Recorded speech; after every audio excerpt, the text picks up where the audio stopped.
नमस्कार, आप देख रहे हैं न्यू इंडिया लाइव और आपके साथ मैं हूं सलोनी शिवा। राजनीति में कई बार संयोग भी प्रयोग लगने लगते हैं। हिंदुस्तान की राजनीति में इंडिया गठबंधन के लिए शुक्रवार का दिन ऐसे ही एक महज संयोग का रहा। क्या पता लोकसभा चुनाव आते आते ये एक तरह का प्रयोग न बन जाए। इंडिया गठबंधन के दो सहयोगी दल एक ही सुर और ताल में आ गए हैं। सीटों के बंटवारे पर बातचीत से पहले ही गठबंधन में खेल भंडुल करने की तैयारी है।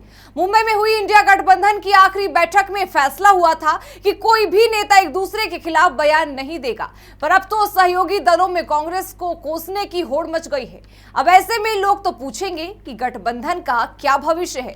तय तो था कि मिलजुल कर बीजेपी को हराने का, अब तो अखिलेश यादव से लेकर अरविंद केजरीवाल तक के टारगेट पर कांग्रेस पार्टी है। फासला तो महज कुछ दूरी का था, मंच भी अलग अलग सजा था, पर मंच से जो कहा गया सब एक जैसा था। जी हां, एक मंच एमपी के विधानसभा चुनाव का था तो दूसरा मंच छत्तीसगढ़ का था। एमपी में समाजवादी पार्टी का प्रचार करने पहुंचे अखिलेश यादव ने तो कांग्रेस और बीजेपी को एक जैसा बता दिया। उन्होंने कहा, अगर आप गहराई से देखोगे तो कांग्रेस और बीजेपी में कोई फर्क नहीं है, उनके लोगों में और उनके सिद्धांत में कोई अंतर नहीं है। जो कभी कांग्रेस में थे वो अब बीजेपी में हैं और जो बीजेपी में थे वो अब कांग्रेस में आ गए हैं।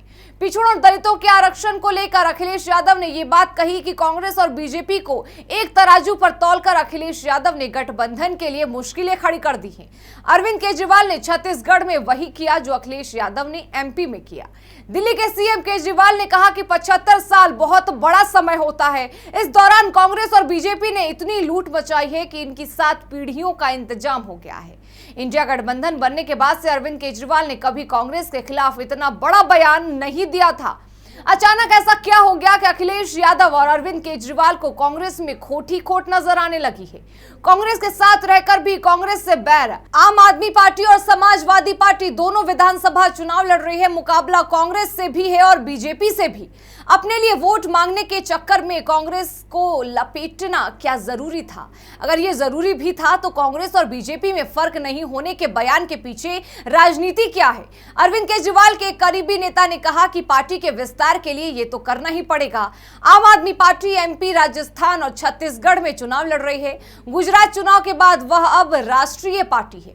समाजवादी पार्टी तो बस एमपी में ही चुनाव लड़ रही है। राजस्थान से लेकर तेलंगाना तक उसने उम्मीदवार बना दिया है। कहने का मतलब यह है कि अखिलेश यादव का एजेंडा पार्टी का विस्तार भी नहीं है, फिर वे कांग्रेस को लेकर इतने कठोर क्यों हैं?